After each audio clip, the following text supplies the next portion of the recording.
Kalimera, kalispera, kalinichta. No matter where in this wild, wacky, and sometimes wonderful world you might be, thank you for making the Highbury Squad part of your day.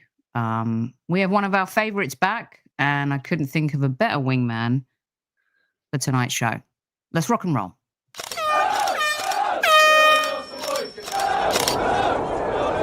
Mind the gap between the train and the platform. Please stand clear of the discussion doors. The next stop is Highbury Squad.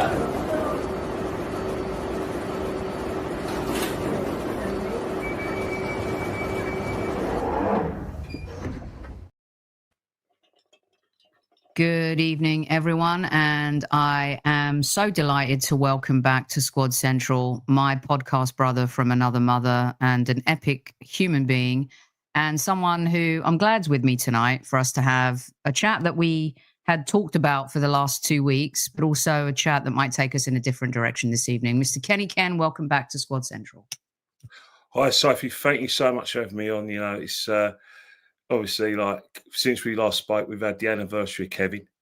Yeah, that's an hard one. You know, because for a lot of people, you yourself included, yeah, time flies. But today we've had one. Well, we've woken up to. Well, I don't know what it was like for yourself in the United States, but in the UK, we've woken up to the news of Diogo Jota. You know, everyone is just like not for six. It was everyone in this country, especially football fans, is just like, you know, people just had to sit down, you know, check to see, you know, if there was any sort of corroboration, you know, plainly it wasn't true. And then when we found it was true, it was just shocking because Sky Sports actually didn't announce it for an hour. It was on Sky News in the UK. But as soon as we heard, everyone just thoughts just go out to, you know, everyone concerned. But first and foremost, a lot of people talking about his wife and children, rightly so. But I got my heart goes out to his parents, because as far from losing two boys, two sons as well, that is one worst news they can ever have, and especially when he got married 2 weeks ago. You know, they attended the wedding, they've seen both their sons achieve things. It doesn't bear thinking about, and unfortunately, he's just, you know, they just have to sort of, you know, pay tribute to him, and that's the last thing they want to do.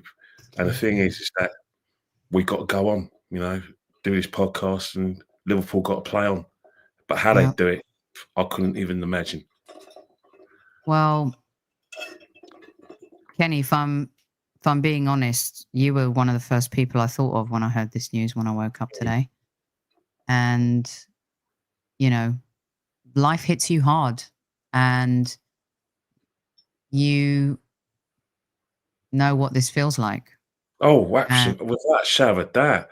You know, you know, it's one of those things where I wouldn't wish. Well, you find a way. You find a way. You do find a way to, you know, deal with something like that, and you do have to. You do get on, but let's just say you will be they will be at the depths of their feelings, and nothing will matter. Not even them. Yeah, it's an all-time low. The worst blow they can ever have. And you know, poor girl, she's starting her life with her childhood sweetheart. You know, had so much to look forward to. You know, could have had more children as well. Everything's at full stop. But the parents are those poor people. And if they, from what I'm hearing, if those two boys are only children, well, oh dear. It really is a sad day for football, and the loss of Diogo Jota and his brother Andre Silva. Terrible news today from, you know, you just hope stuff like this when you hear it isn't real. And it's just devastating news. Our hearts go out to Diogo's family, his wife, who he just married 10 days ago, his childhood sweetheart, their 3 children, his brother Andre Silva, their parents who have lost 2 sons, their family, their friends, and to the Liverpool community who, over the years, truly have had some of the most horrendous life experiences thrown their way. And if there's any community that can stand up and be a backbone to a lot of people, it definitely is the Liverpool community. And it's funny, Kenny. I always used to refer to Trossard as our Jota. There was something about the way he played, kind of that super sub vibe. He was scouted by Arsenal. I think Wenger, Tom Canton, I was talking to earlier today, a player that really lit up a crowd, played with honor, was someone that I think every single opposing fan would have loved to have had on their team. And as a footballer, just, from you, just a really wonderful footballer to watch play the beautiful game. Oh, without a with that, I think his nickname was actually Jota the Slotter, because he was one of the things where he kind of wasn't great at technique, but you look at these tight games that Liverpool had, and whenever a chance fell to him, he put it away. The game against Nottingham Forest this season was tight. He gets the header. The goal against Everton, where it was 0-0 all day long, he gets the goal out of nothing. But from an Arsenal point of view, we have to go back to 2022. The League Cup games. Who scored both Liverpool's goals in the semi-final second leg? It was Jota the Slotter. And then in the game, maybe a few weeks later, where Liverpool mounted the challenge for Man City, albeit successful, he comes with a left foot shot where Aaron Ramsdale, before Aaron Ramsdale could even dive, it's already in the net. So, he wasn't just, you're not just, like saying it for the sake of it. He was a very, very good footballer. And injuries obviously weren't his greatest friend, but he was that missing cog in that Liverpool team, that someone who could at tight games come in and score goals. So such a loss. Obviously, it's a loss for Portugal. Football's a loser at this amount of time, but most importantly, at the moment, it's his family, and especially the parents that you've got to think about. And in time,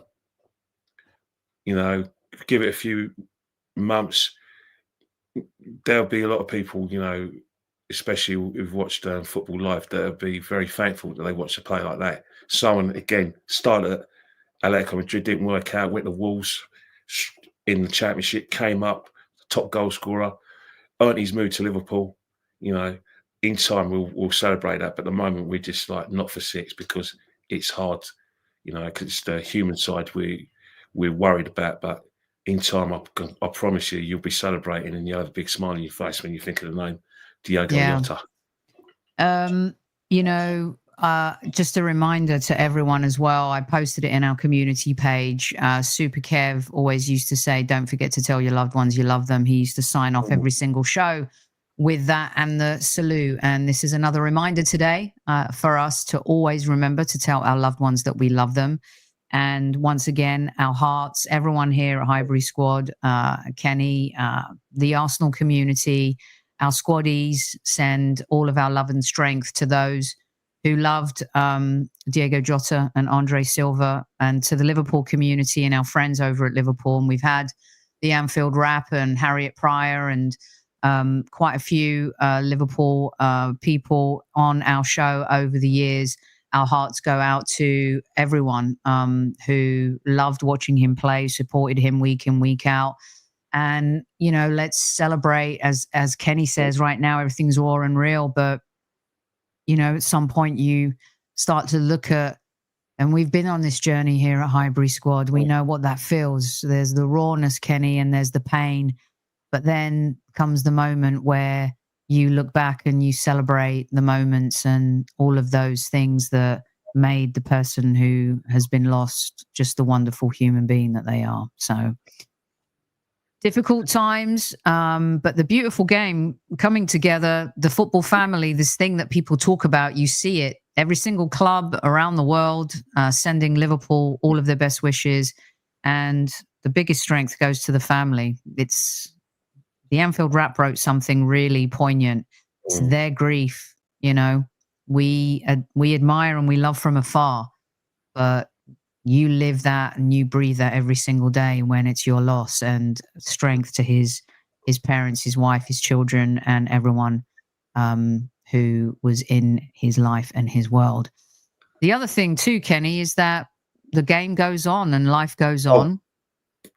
As I think, I just remember a quote. I don't know if you're a cricket fan, but Philip Hughes, he died when he was playing a game. A bouncer from Sean Abbott, and I remember his captain for the Australian team, Michael Clark, said, as his best mate, he said, "We must play on," and that's what Wolves will have to do, Liverpool will have to do, and it'd be a situation where they've got to celebrate his life and celebrate the fact that he contributed so much for Portuguese football and Liverpool, and he's got his sons, his family have got medals to remember him by. So you always say good things about people who lose their lives, and you always mark their contribution. But with this guy, we must play on, must celebrate, and must never forget, of course. Must never forget.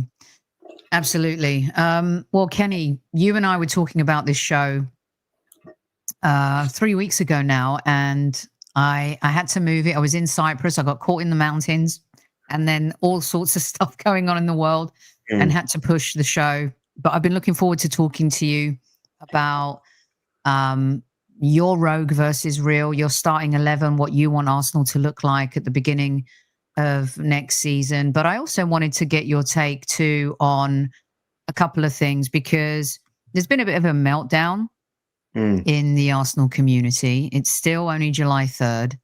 And you know as well as I do that if there's one position that takes a little bit longer and a little bit harder to, put into place, it's definitely the striker position. But there have been some positives.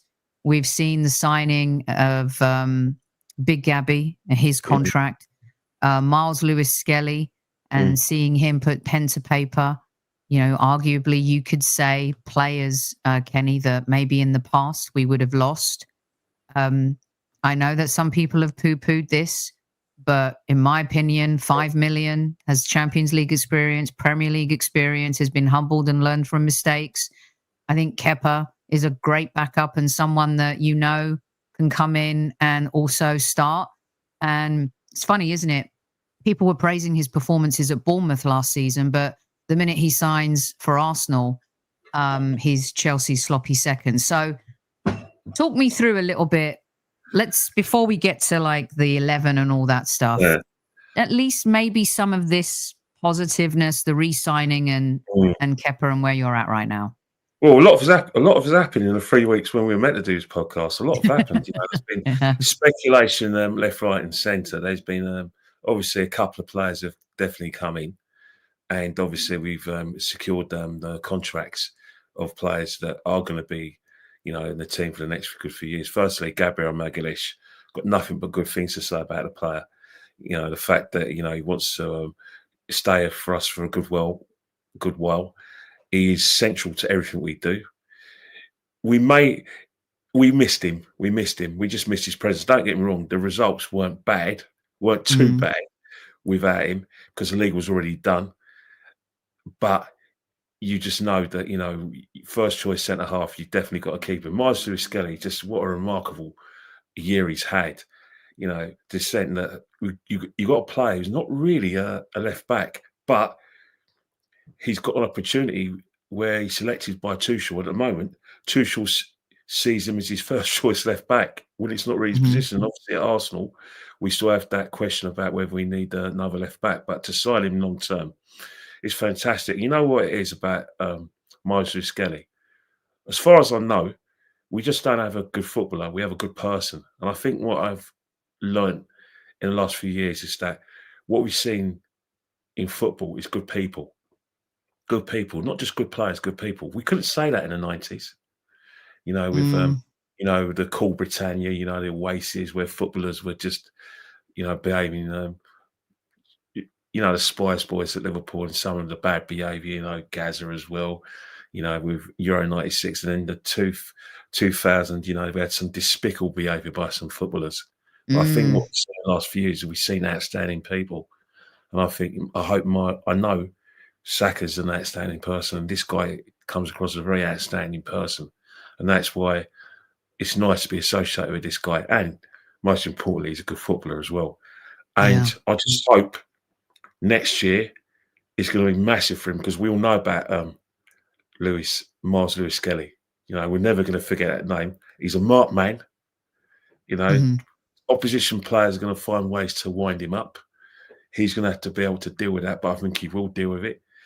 And it's one of the things where he has to learn how to deal with scrutiny and adversity, because you can't go throughout your career without any adversity. You know what I mean? So that's going to be very exciting watching, you know, over the years. And hopefully he stays injury free. You know what our luck's with injuries. Well, now let's get back to the nitty gritty. One thing we've learnt from Berta is that everyone thinks that Berta's just here to do a job of getting big names in. Oh, he's got other jobs, i.e. contracts, which we've seen with a couple of players just mentioned, and also getting players out the door. But one thing we've seen in the last 3 weeks, he is what I call Mr. Open Goal. For instance, Kepa Arrizabalaga, the biggest open goal signing I can ever see. It's an open goal. You think about it. He's a Spanish international. The fact that, most importantly, he will come to Arsenal because we're in the Champions League and that we're involved in the league as far as we pray. So it's not going to be difficult getting to the club. He's in London. That's not difficult getting to the club. At Bournemouth as well, he would have commanded a big salary. But this is Bournemouth. You know, a goalkeeper being the highest paid player, where money will be definitely you know, like I said, how do I say, a stumbling point. At Arsenal, it's not a stumbling point. So that's an open goal.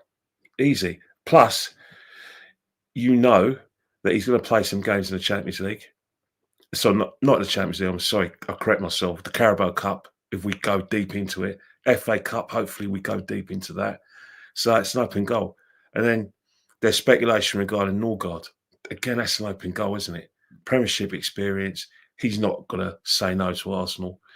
You know, he will definitely get games. And the reason why I think he'll definitely get games is because I do have reservations where we're going to improve what we did last season. Last season, we found it very difficult to navigate between the intense Champions League, which it became last season, where it was like a game every 2 or 3 days with great intensity. That's what led to our injuries. So we're going to need him. He's going to get games. Without a shadow of doubt, he's going to get more games than we will expect, and he will expect. So, I suppose you've gone for the experience. He's not quite the sort of how I say it, dynasty and Dallas signing that we would like. But getting him to the club, his wages won't be a stumbling block. He's in London, and he's be playing Champions League games and some big games because of experience. So again, that's Burton open goal, and then you've got the situation with Zubimendi, who's definitely come to the club without a shadow of doubt. Everything's signed and sealed. He's not, you know, kind of Thomas Partey, but I think Arsenal fans need to come to terms with the fact that when a player leaves, it's very rare that you're going to get the same player with the same attributes. It doesn't work like that at football. You know, everyone has this misconception that there's a Xhaka position. No. There's no such thing as a Xhaka position. When you look at Xhaka, we played the Pacific way because we were an attacking team in 22-23. The season after was when we failed. We became more of this compact, you know, low block team that are difficult to overload. So you don't really need Xhaka in that position. You just need someone who can go up and down and do his defensive work. And the same with Thomas Partey as compared to Zubimendi. There's nowhere they're the same players. They're never going to be the same players. Thomas Partey is a complete midfielder, excellent passer of the ball, but if you want someone to unlock the door in Europe, which I think where we stumbled last season and the season before, Bayern Munich and PSG, so especially against teams who dominate the ball, this is your man. So it's a kind of different signing, and it's a long-term signing as well, and I don't think Berta had much to do with it. The fact is that this is something that was been in the pipeline for a year.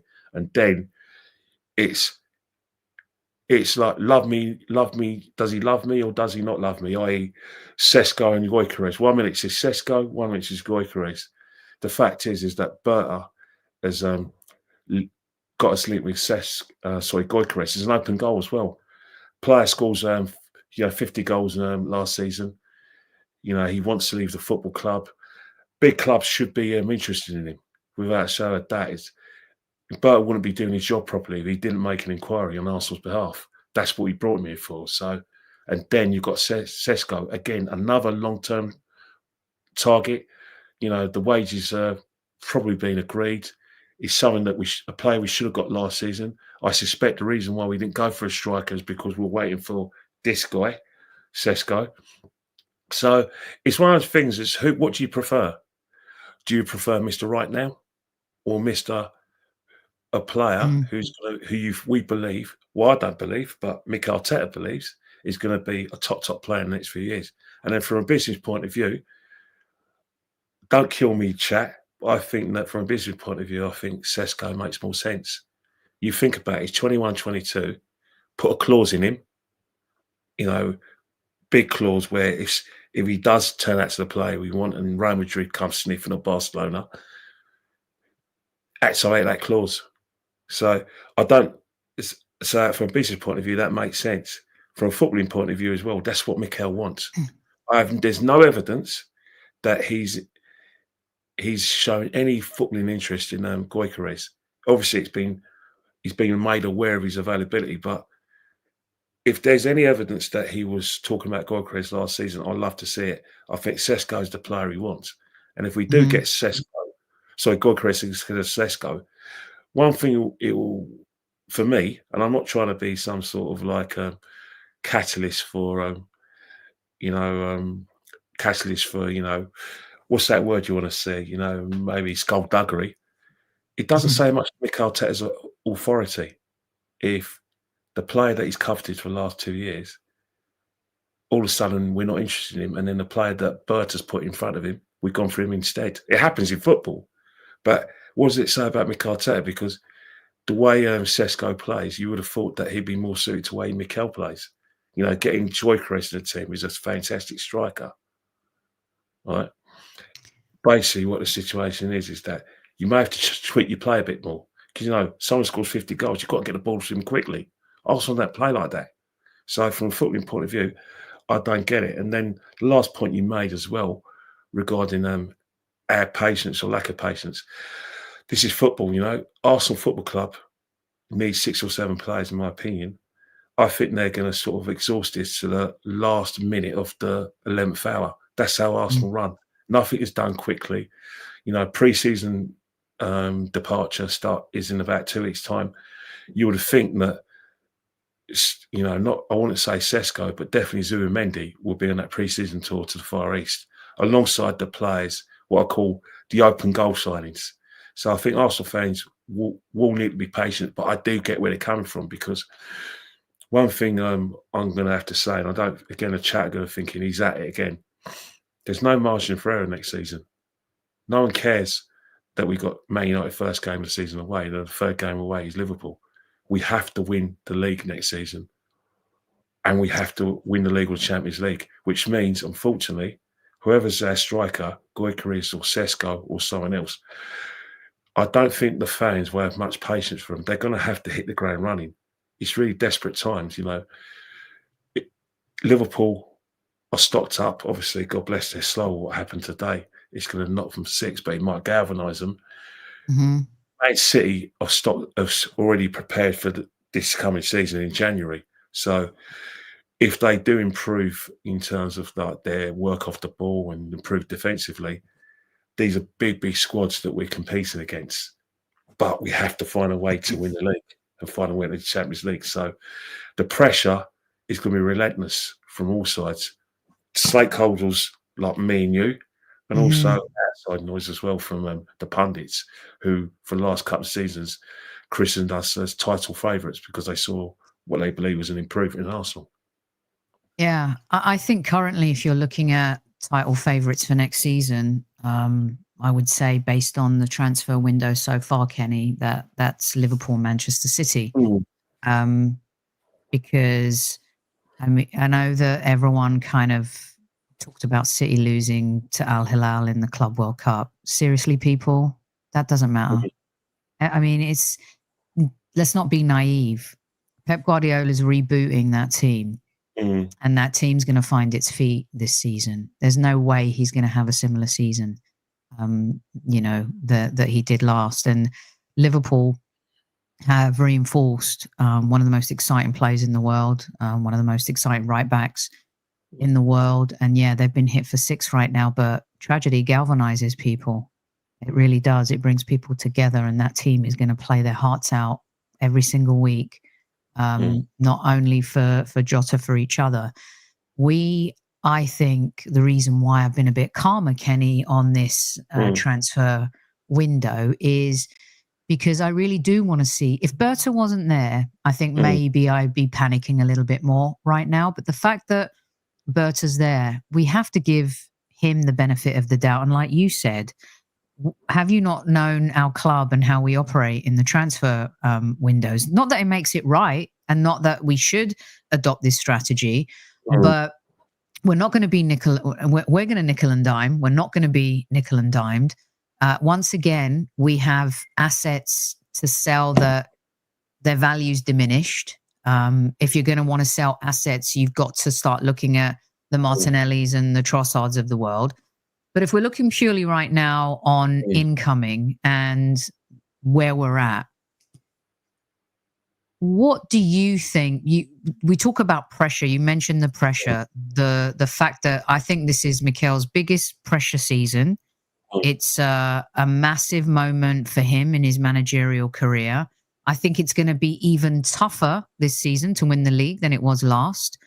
We got close in the Champions League. You would argue that, we definitely lost to the superior team. We had our chances. We didn't finish our dinner. Is he the closer? When you see things, who takes us over the line? Because what I was talking to with Elliot from Arsenal Vision and with Potsy when he was on the other day, and I was talking about how we need players that are game changers, that take you to the next level.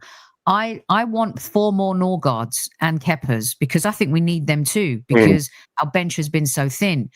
But if you want to win the league, you've absolutely got to go for Rodrigo, go for Sesko, go for Gyökeres.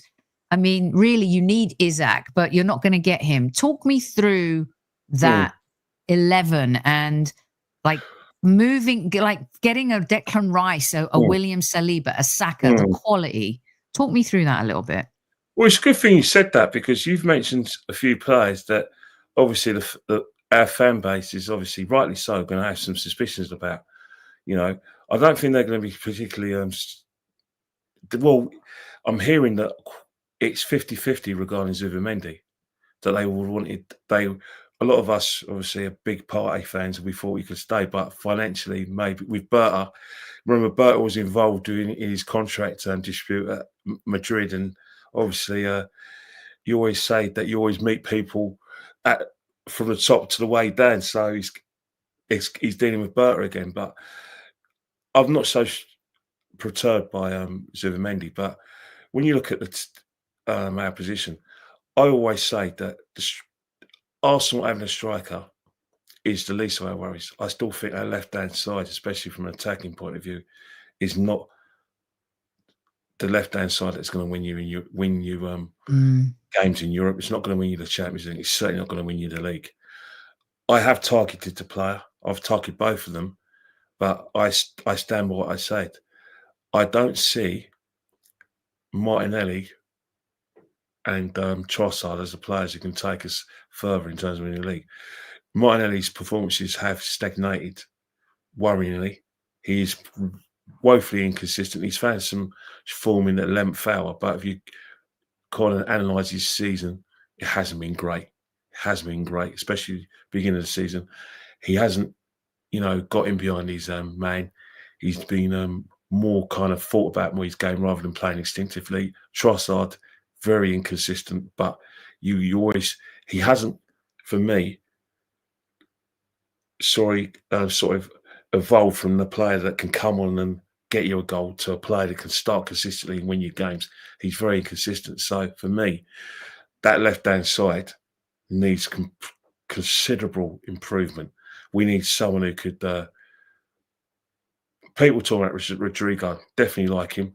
I would like to see more goals from him, but I think they will come in our league because he will get into some really good positions. But that would be an upgrade. I know people talk about Nico Williams. The Nico Williams that I like is the Nico Williams I see for Spain. Agree. Spain is a very, very, very good side. And he gets goals because he does get into the box. He does attack the box. And, he is ruthless in front of goal. But when I see him for Bilbao, I think the pressure is on him to be the match winner. I don't think he's able to do it on a regular basis. So you really have to go off his Spain performances. And remember, our league is a very treacherous league where you get found out. 100% get found out. There's no way anything else will happen. You have to be able to track back as well as in the same breath, finish attacks. Would Nico be able to do that? I'm not too sure. And then you talk about Leao. Again, I need convincing of him as well. So for me, who's your guy, Kenny? Is that what does your front three look like next season? My front three, Saka, without a shadow of doubt. Up top, Isak. And therein lies the problem because everyone says you can't have you can't go with Isak because Newcastle they're going to sell. Elliot picked Isak. I mean, why not? Yeah, this is But you know what I'm saying is that you either got to go Gyökeres or Sesko. For me, and I say that in a nice way, I'm not convinced by either of them. I see the business package for Sesko. I don't see the business package for Gyökeres, but in terms of top strikers, Isak's better than them. I'll definitely go Isak. So Isak's up top. My left-hand side, I'll go Rodrigo. And then midfield is, you know what? I look at Rodrigo, but then again, something's talking about Eze. But can Eze play on the left-hand side? Or would Eze be a different kind of left winger? Because do you remember, from about 98 to 2001, we had Overmars, who was basically very direct.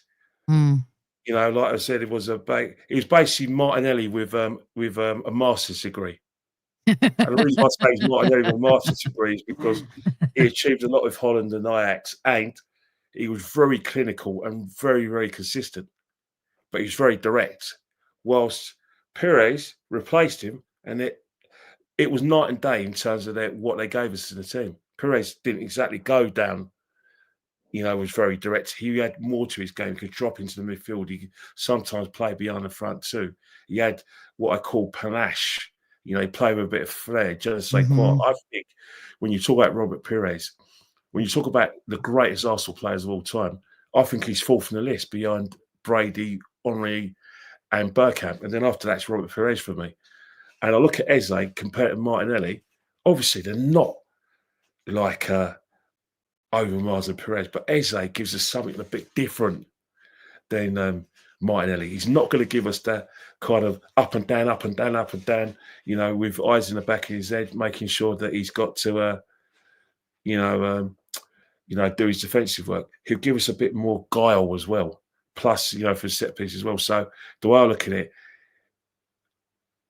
I'll probably get rid of Rodrigo because I don't think he's gettable, and I'll go for Eze, who's going to give me something different. And that's something I definitely would like. And he has, shown that in big games he can, albeit at Crystal Palace, he can be that player. So that's my front three. My midfield,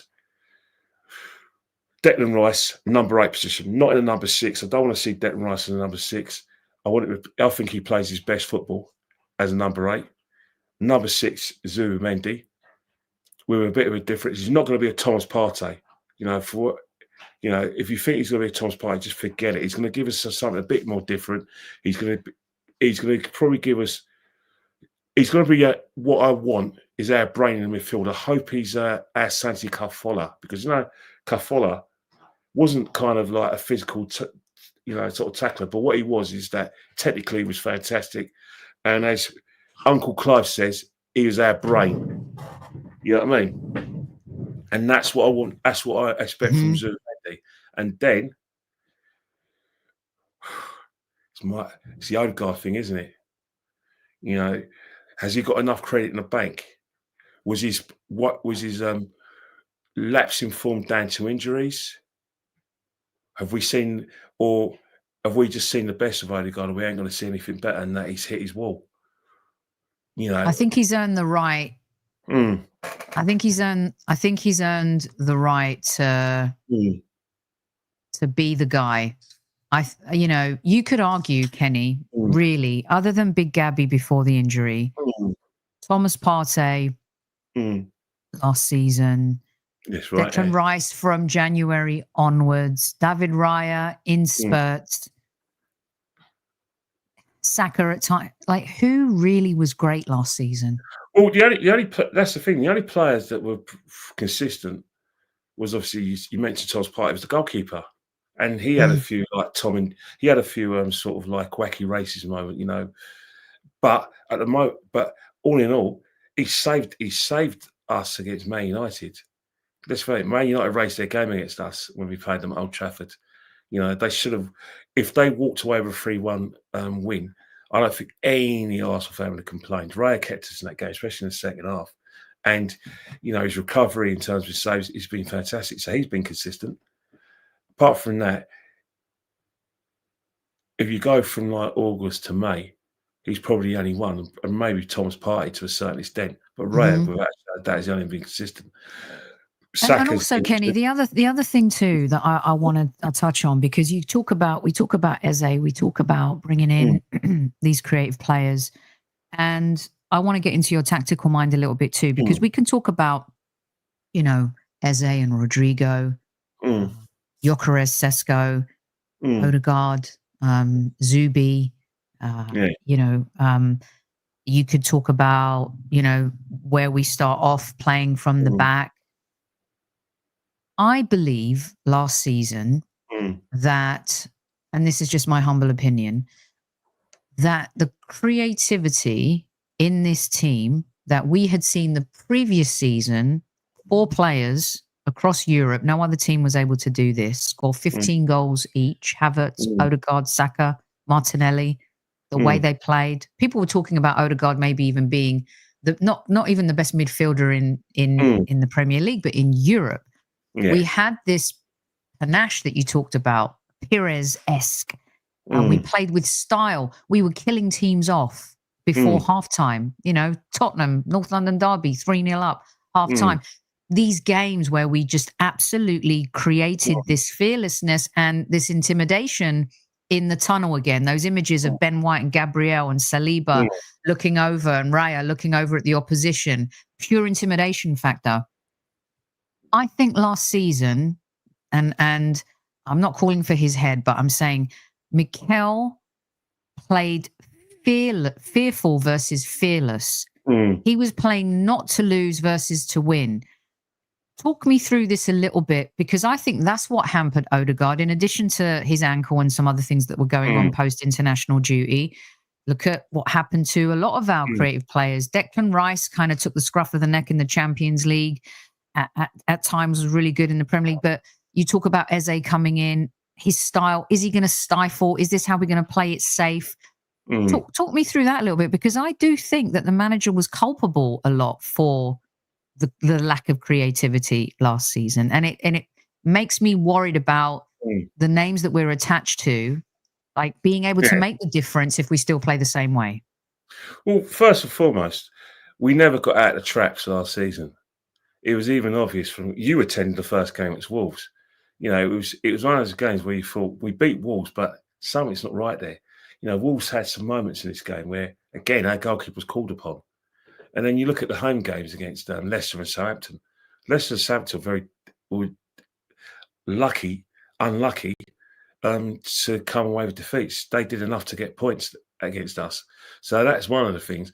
I think when you talk about our style of play, let's be honest, even before the injuries, we didn't look like a team that could chase for the title. We looked like a team, as you said, who had the handbrakes on. But you've got to remember one thing. Mikel hasn't got over 22-23.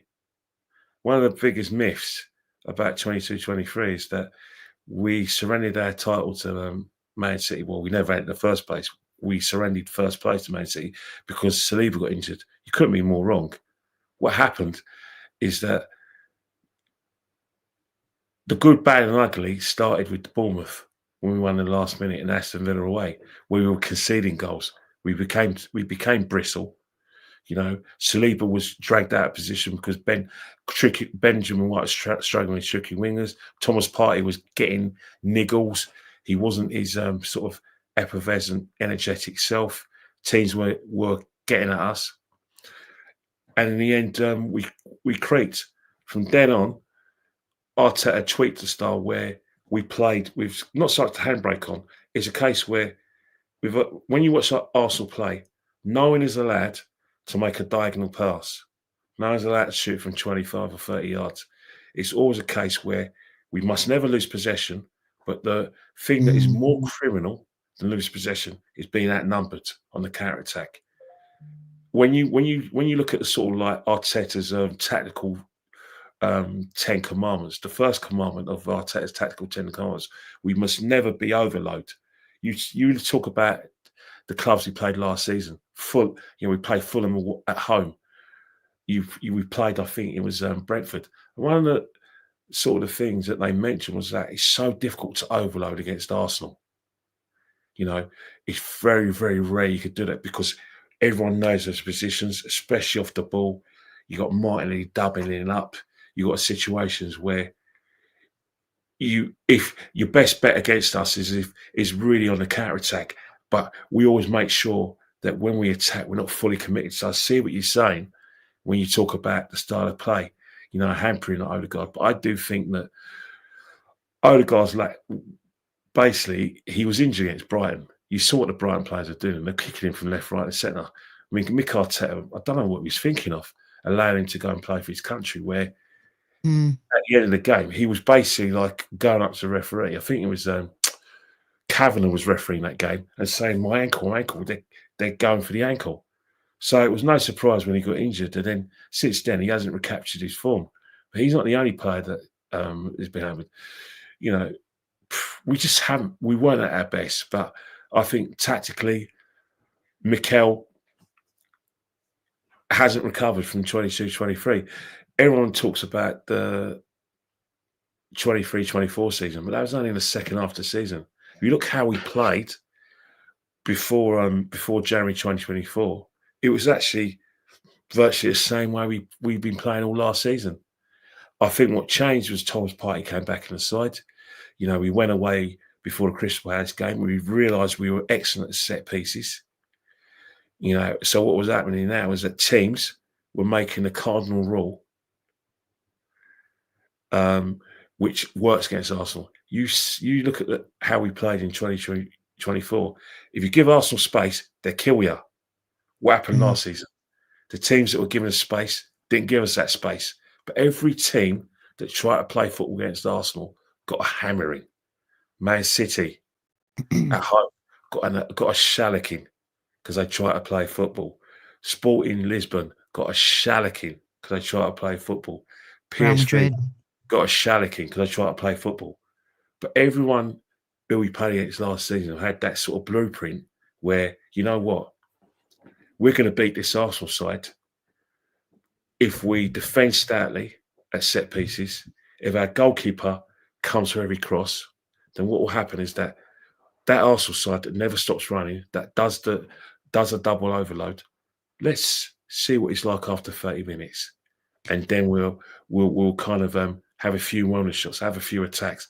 And in the last 20, that's when we're going to go for them because they can't possibly sustain that intense work off the ball. What was happening in certain games? We're either losing, we're either having to salvage a point, or teams worse having a point against us. The Crystal Palace game, example, at home, Brentford at home, and then that ran out against Bournemouth. All teams that basically made themselves very difficult to beat, made sure that they outworked us in a counter-attack, especially in the second half when we tired.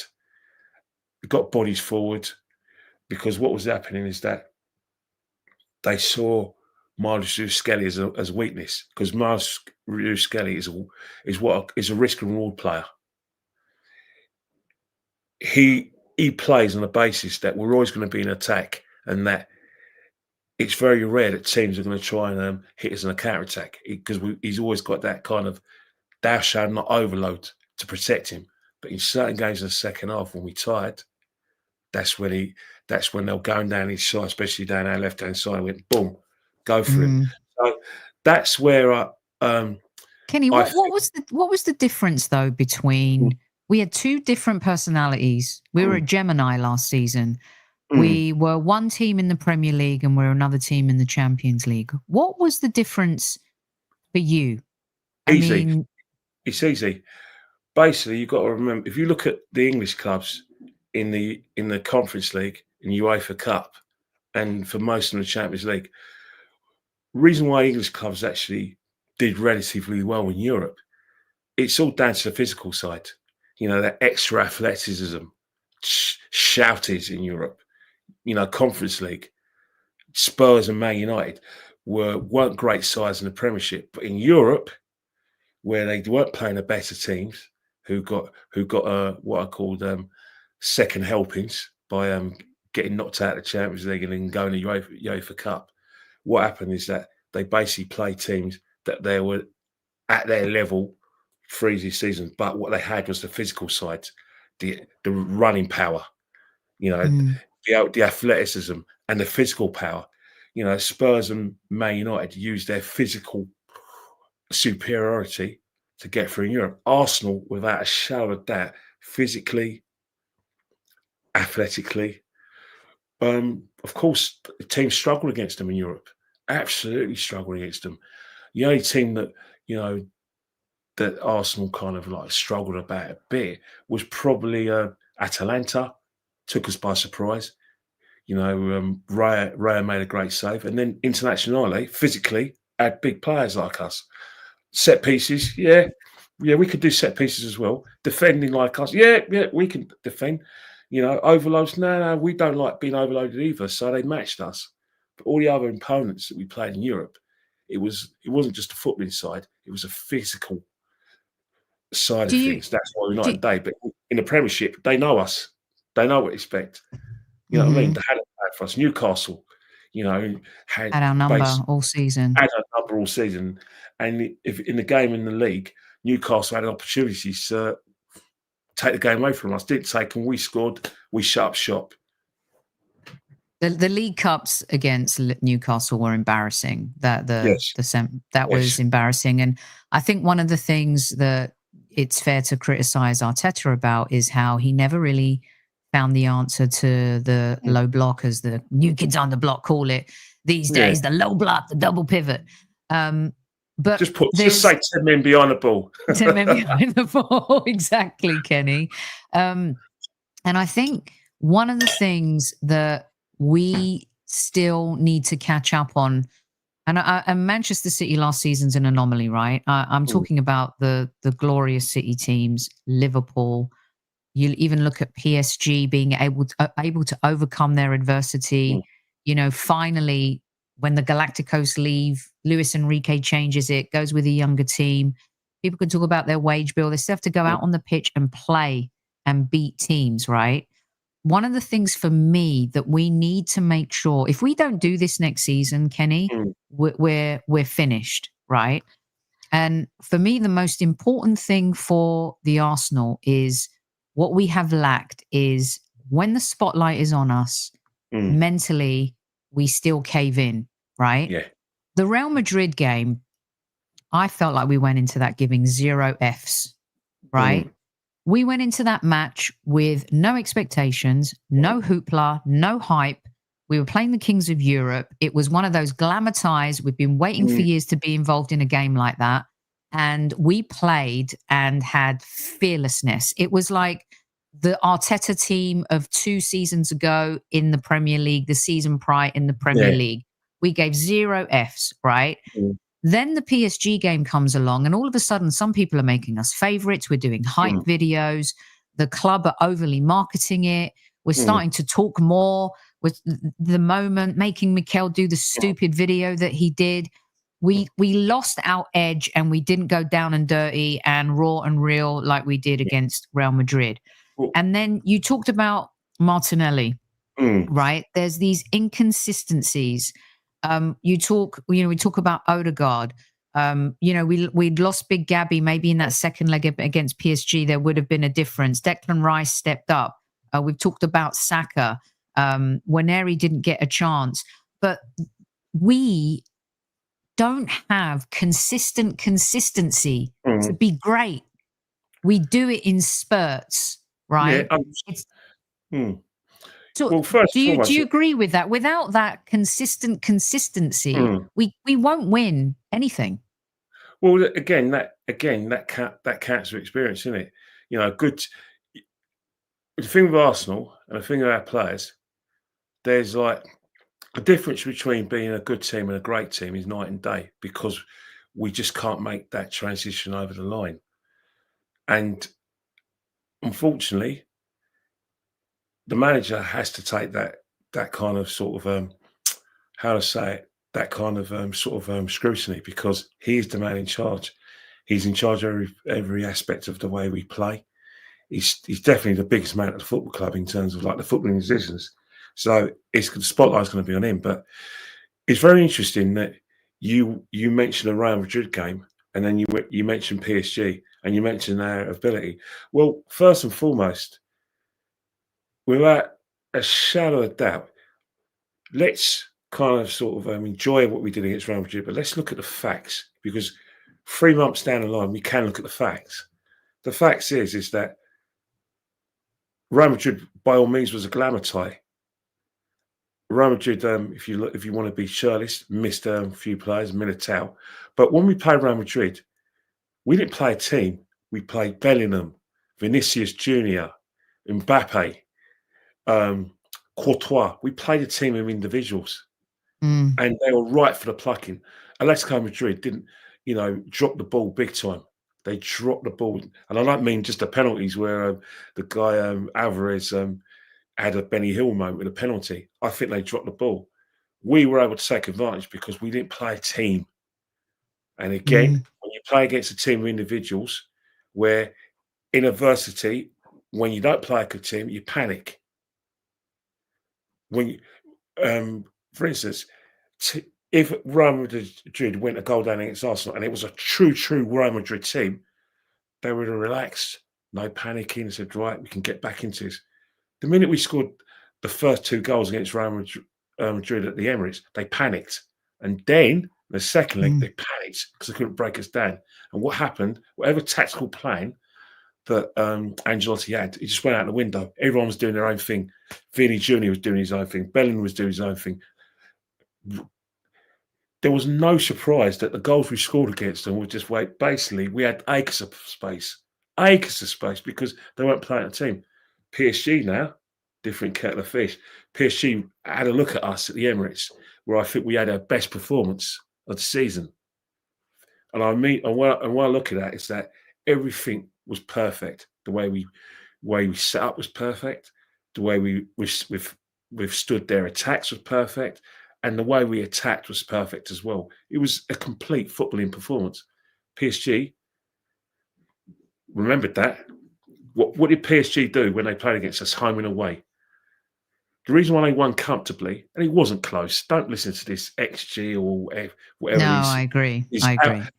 All these like sort of mathematic, algebra sort of equations that our fans like to use. They worked their nuts off PSG, off the ball. Dembele didn't have the ball, worked his nuts off. Kvaratskhelia, when he didn't have the ball, worked his nuts off. In midfield, they controlled the ball, especially at the Emirates. Now, second leg, where we took them by surprise with the set pieces, we could have scored quite a couple of goals. However, when their goalkeeper turned up, because that's what a team does, someone puts their hand up. Who turned up? Donnarumma made some spectacular saves, and then what happened? It's brilliant. Because they're a team, teams don't panic. Individuals panic. The PSG team went, right, we've weathered this storm. Now let's play the football. And what happened? When they weathered the storm and they got control of the ball, that's when they took over. And that's when they got their goals, deservedly so. And that's what a team does. And then we went to the final. Everyone thought it'd be a Internazionale will see them through. What happened? They looked at Internazionale. They said, right, let's run them. Let's run and racket. They've got a few 30-year-olds in there. They've got players that, you know, who haven't been tested physically. Well, let's see how they deal with it. PSG ran the legs of them. PSG went easy on them. It could have been 6 or 7. Oh, yeah. I thought they took their foot off the gas as well. No doubt about it. Yeah. And when you look at how PSG played against us, it was basically it was the memory of how we played against them. But they knew to play against an English side. Remember, they beat Liverpool, Aston Villa, and they beat us. Work rate. They earned the right to play their football. We couldn't struggle with that because, pardon me for being a bit churlish, but when you're a bully and you're used to people being afraid of you, what do bullies hate? Someone who shows no fear. Someone says, yeah, you're going to have something back. And what happens when you're a bully? You panic. It's like, oh, well, what do I do now? He's not scared. That was us against PSG in both games, where they matched us for work rate.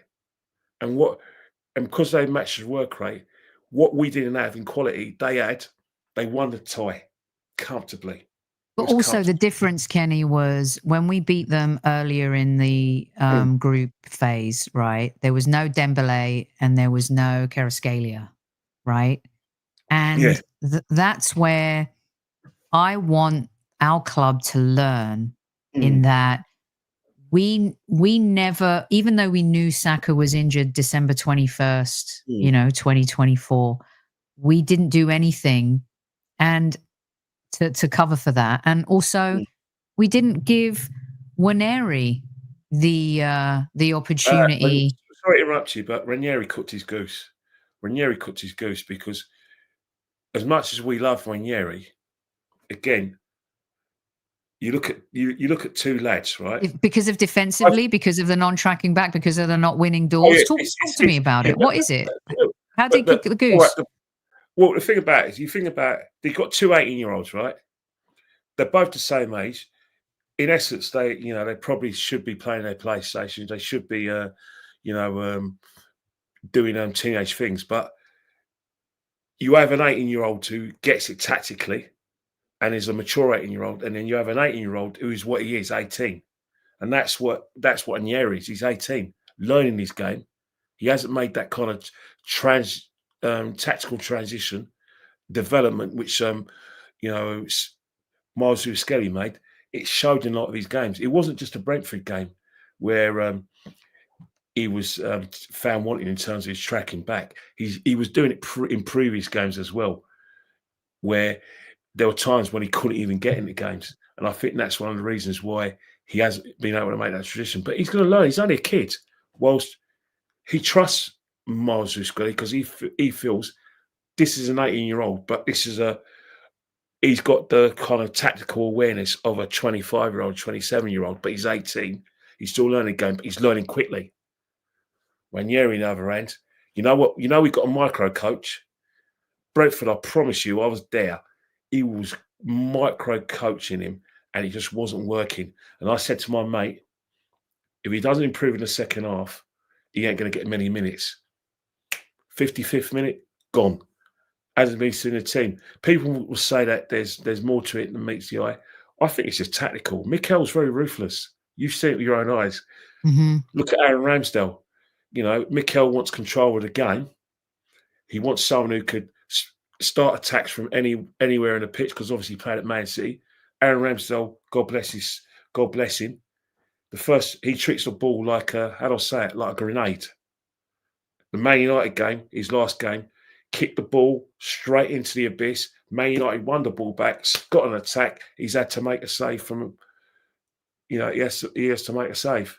Do you fear for Waneri for next? Do you feel like if we're talking about surprises, Kenny, like could you see him sending him out on loan, or do you feel like this is a pattern? It's not going to go the Charlie Patino way and some of those other players and stuff like that. It does seem like he believes in him, but the fact that he was persona non grata towards the end of the season, like you need a goal against PSG and you're bringing on Ben White and you're bringing on Calafiori, with 4 minutes to go. Do you fear for Waneri, especially when we're talking about some of these players in the transfer market? And by the way, some of you are putting up on screen that breaking news. Let me know if this is true or not. But in about 1 hour's time, we've got Ben Jacobs on the show. This is a double bill tonight, so you're not going to want to miss that. At 9 o'clock UK time, apparently Al Nassr has bid 73 million for Martinelli. That is good money. But go on, Kenny, on the Waneri point. Well, I'm very excited about that 73 million for Martinelli. I would take it. Bite their hands off. But from a serious point of view, in terms of like Waneri, we'll know in pre-season. Pre-season is going to be a time where he impresses his manager. We've got, even though it's pre-season, we've got some very tasty games. We've got North London Derby, one of the games. We've got AC Milan. This is time for him to impress his manager. The fact is that this is the second season for him. If it doesn't, he could either go the way Saka did and transform himself into a top player where he's an automatic selection for club and country, or he could be another Smith Rowe where there's 3 or 4 players ahead of him and that selling him is a no-brainer. That's how football is. Football's a very ruthless business. It's a dog industry. There's no friends in football. For every Reef and Ranieri, next year they could be talking about Dowman. He could be the one who could edge Ethan Ranieri out of the squad. It's up to Ethan, but he's got to learn quickly because this manager doesn't take no prisoners. You've seen it with your own eyes. Mm-hmm. He's a patient man up to a point, but not entirely patient. So it's a big season for Ethan because he needs to transition from the young lad into a man. Football's a man's game in terms of like Premiership football. I'm not talking about the game because when we've got the WSL, but I think in terms of Premiership football, this is where you've got to grab the ball by the horns. Yeah, you grab the balls by the horns. Take a chance and then get in a situation where when you get in that team, you stay in that team. It happens. So I'm gonna. So this Kenny's 11 to me. Look, we didn't talk about the defense, but we know it's going to be Raya, Timber, Saliba, Big Gabby, Miles Lewis-Skelly. Because a few people would have played Benjamin White. We're in the sort of same page. His midfield is Declan Rice, Zubimendi, and Odegaard reluctantly at this point. For now. And his front three is Eze, Isaac, and Saka. So let me ask you this, Kenny. I'll get you out on these two. What are your biggest fears and your biggest hopes for next season? My biggest fears for next season is that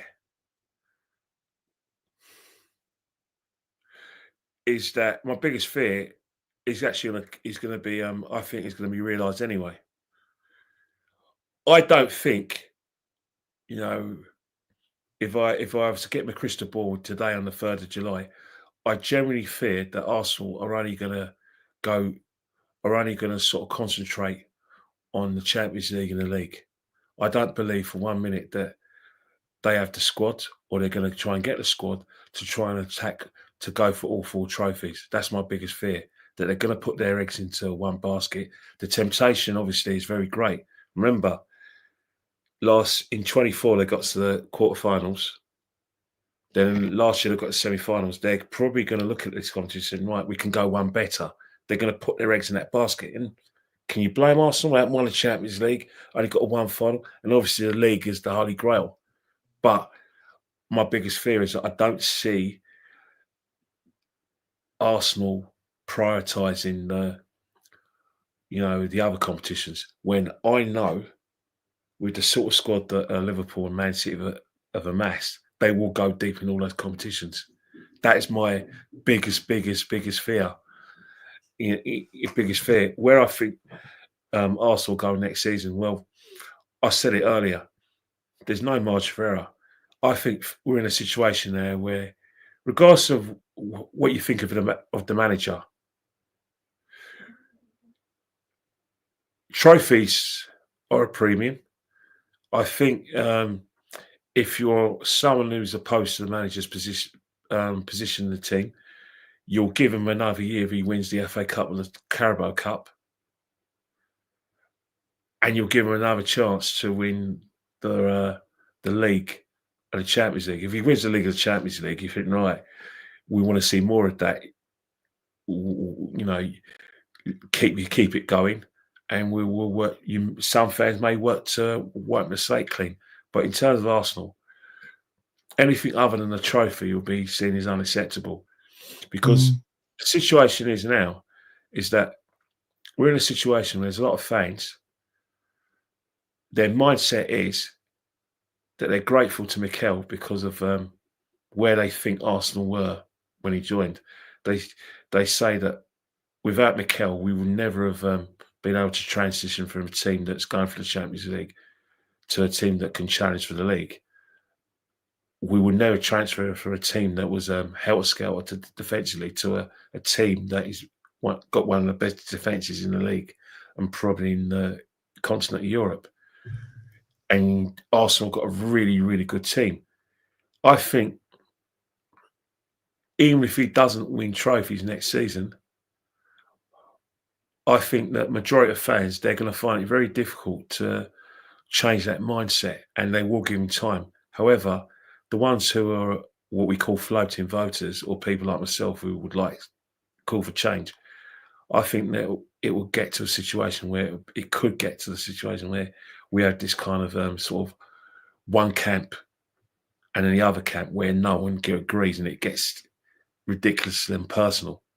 That's how desperate Arsenal for trophies. Arsenal have to win something next season. The league and the Champions League is a must for a lot of fans.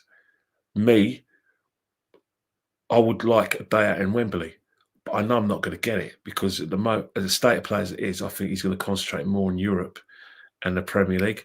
But for me, we had this conversation a few months ago. I always look at a cycle of a manager, and I kind of look at the managers we see in Europe. 9 out of 10 times, the most time they'll get it, maximum is 6 years. And those are managers who win things. But when you've got a situation where you've got a manager that has only won one trophy, albeit in his first season, where despite the fact he wasn't his team, it was his achievement, because you look at the tactical, sort of development, the tactical switch against Man City in the semi-final, and the way we overcame adversity against Chelsea, albeit, we got a bit of a bye from, in terms of Anthony Taylor sending off another Chelsea player. That was his success because he picked the team. Since then, it's been last season, the first season, 21, was a write-off, and fans were really angry. Really angry. The other seasons where fans were disappointed, but I think in the last few seasons it's been frustration because we got close, and we generally believe, for someone like myself, that maybe, just maybe, he's the man that can take us to the edge of the promised land, but he won't be there to sort of see it through. That we probably need a more experienced manager. But all I'm saying, next season, the pressure is going to be unbearable. But one thing we'll all know is that in terms of our owners, they very much followed the tide. For instance, so Stan Kroenke, when he heard Arsene Wenger saying that fourth is a trophy, what did Sam Kroenke say? I didn't buy Arsenal with trophies. Mikel Arteta, last game of the 23-24 season, he basically as good as says second is nowhere, in that we're here to win trophies. What does Josh say? Yeah, we're here to win trophies. So they're just echo chambers, and they know that at the moment a lot of majority of fans are behind Mikel. If they see a situation where there is some sort of anarchy, opposition, you know what they are like. Owners always save their skin, and now they got Berta as well, who reports to him. There could be a bit of a power struggle there, because you know this just as much as I know, because obviously you are close to the MLS, but you do speak to a lot of people who've worked within the European leagues, particularly our Premiership, and you would know that a sporting director and a head coach or team manager, that is not a marriage made in heaven. There is no way they're always going to get on. And then we always, 9 out of 10 times, you get a situation is either him or me.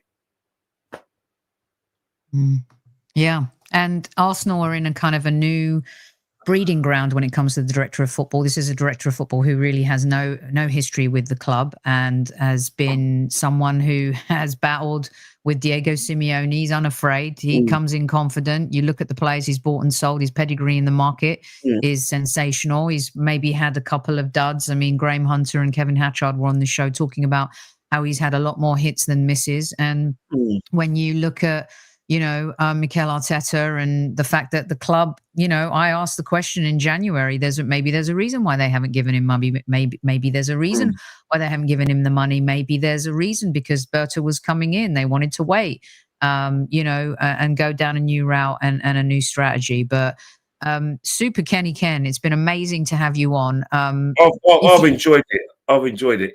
There's the chat has been fabulous. Mikey B400 is very angry with me at the moment, but me and Mikey have crossed swords on other podcasts.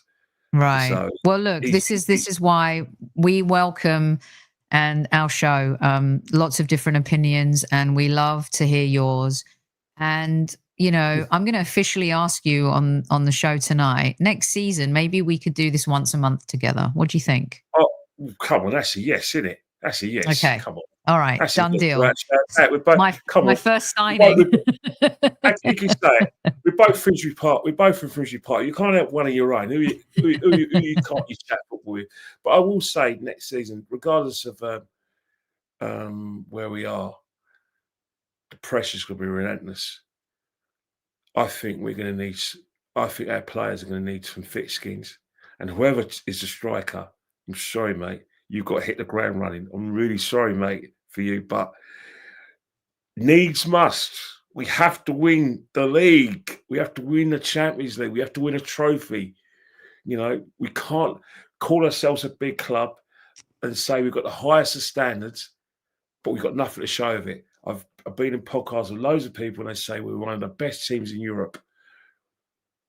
I don't see any evidence of that. Trophies. I was speaking to an ex-Liverpool player. I'll give you a clue. He speaks Danish with a Scouse accent. You know what I'm talking about, don't you? And it was after the PSG game, and I said, despite the fact that it took you 30 years to win 30 years to win the league, at Liverpool you've got to win something every year because of the foundations that Bob Paisley and Shankly gave you, and obviously with Kenny Dalglish, regardless of what you like in the team, regardless of how much money you've amassed as compared to Chelsea and Man City, the expectations of Liverpool's are high, very, very high. And that's the difference between Liverpool and us. We need to accept that we are the third biggest club in the country, and we need to stop saying, yeah, but we went 17 years without winning 53 to 70. We didn't win the league for 18 years. That's Arsenal. No. Never accept that. Yeah. Don't call other teams small clubs or former great clubs if your team are winning anything and you're accepting this kind of non-trophy ways as the norm. Stop calling yourself a big club if you can't demand higher standards and success. And it's okay to have that opinion. Super Kenny Ken. Listen, guys, if you've been living under a rock, follow him at Kenny Ken 1972. We've just literally verbally signed a deal for a once-a-month appearance next season. Right. Terence Tibbs is already calling it Kenny's Corner. We'll see what the rest of the squaddies have to say. Thank you, Kenny. We love and adore you here, and always come with some thoughts that make us really think about our club and your calmness. And it's always great to hear you speak here, because we sometimes on those other shows we don't get to hear you as much. You know, it is with these shows. You have to understand, because remember, the audience want to hear more of other people. So my role within some of the shows is let's rate and say, right, if there's something to be corrected, I'll correct it, and then wait me turn and just come from a different angle, because you can't always say the same things. You can't always say the same. You've got to be yourself, and despite the fact that I have been known to be in the camp for change, first and foremost, I'm a football person, and I have to stay true to my footballing self. And there's quite a few tactical things that I have agreed with the manager. I was very much on his side when he replaced Aaron Ramsdale with Raya, very much behind that decision. In terms of like the Aubameyang thing, now I know what really happened. It's 50-50. I understand why Aubameyang reacted the way he did, but you can't do that to your manager. No. And especially if you're captain of Arsenal Football Club, you can't do that. No, but even so, you can't do that to your manager. Never. Yeah. Well, look, Kenny, we love you. We'll get the next show in the diary. Thanks to everyone for tuning in. Please make sure you share this with everyone that you know. I'll be back in about 40 minutes with Ben Jacobs, who's just broken some news on Gabriel Martinelli as well. So you're not going to want to miss that. Tell all your mates about it. Until next time, take care. Don't forget to tell your loved ones you love them. And we'll see you in about 40 minutes. Super Kenny Ken, have a good one. At ease, squaddies, at ease.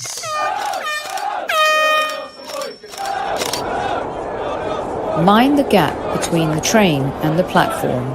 Please stand clear of the discussion doors. The next stop is Highbury Squad.